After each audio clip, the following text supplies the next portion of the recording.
नमस्कार, फेरि पनि लाइभमा जोडिनुभएका सम्पूर्णलाई स्वागत छ। आज हामी यहाँ फेरि आइपुगेका छौँ यो एकदमै फेमस यहाँको चाहिँ टावरमा। त्यो चाहिँ जर्मनीकै सबभन्दा ठुलो अग्लो टावर मानिन्छ। के विचार म देखाउँछु, हेर्नु होला है त। यो छेउछाउको कस्तो छ वातावरण त्यो पनि म यहाँ देखाउँछु। यो टावर चाहिँ नजिकबाट यहाँ म यहाँ देखाउँदैछु कति अग्लो छ भनेर। अनि यहाँ लगभग 368 मिटर अग्लो छ भनेर भनेको छ। यो म यहाँ सरर देखाउँछु होइन।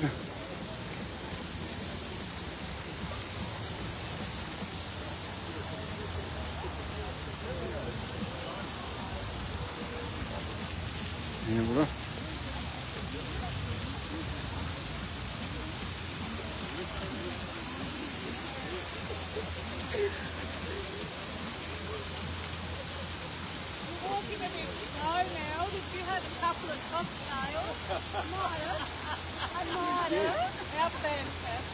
र अनि यतापट्टि त्यो छेउमा चाहिँ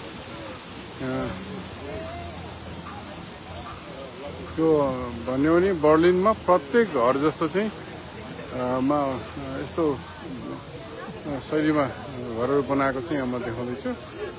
हरेक घरहरू चाहिँ लगभग 12 तला 15 तला यसरी चाहिँ बनाएको रहेछ पुरै। यहाँको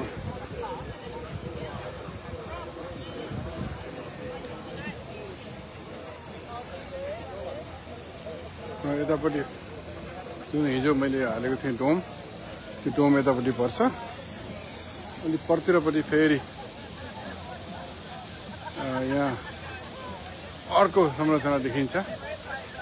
त्यो प्यालेस छेउको त्यहाँनिर पर्छ। अनि यतापट्टि यहाँ फेरि हाम्रो घण्टाघर जस्तो यहाँ देखिन्छ। म देखाउँछु। यो घडी भएको भवन पनि छ र हरेक ठाउँहरू चाहिँ एकदमै बृहत देखिन्छ। बिल्डिङहरू पनि र पुरा खुल्लम खुला, जुन स्पेन जस्तो अथवा इभन नेदरल्यान्ड जस्तो खुम्चेको चाहिँ सहर रहेनछ। एकदमै फराकिलो, सबै फराकिलो, बाटोहरू पनि फराकिलो, घरहरू ठुल्ठुलो, हरेक भवनहरू चाहिँ लगभग 10-12 तला यसरी नै एकदमै मजबुत तरिकाले बनाएको रहेछ। यहाँ चाहिँ नाकको मुखबाट चाहिँ पानी गइरहेको देखिन्छ।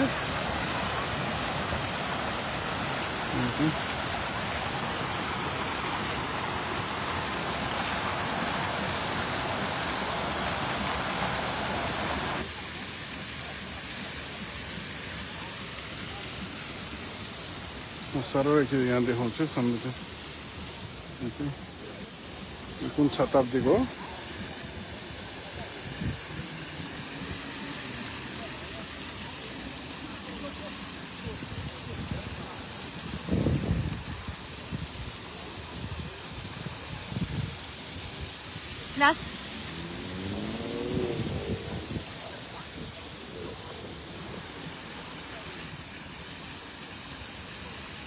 मान्छे कछुवाको मुखबाट पानी गइरहेको देखिन्छ।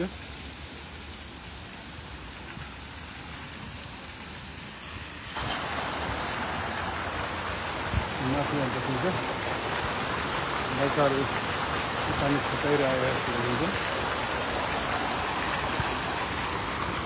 यहाँ चाहिँ यो सायद च्याङ्ग्रा जस्तो पनि छ।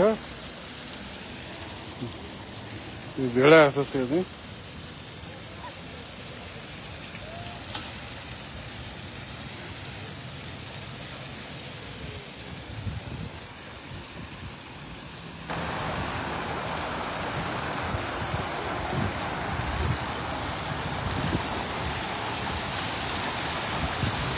चाहिँ यहाँ चाहिँ ठुलो टिभी टावर रहेको छ।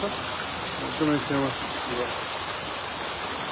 जर्मनीमा सबभन्दा अग्लो टावर रहेको छ।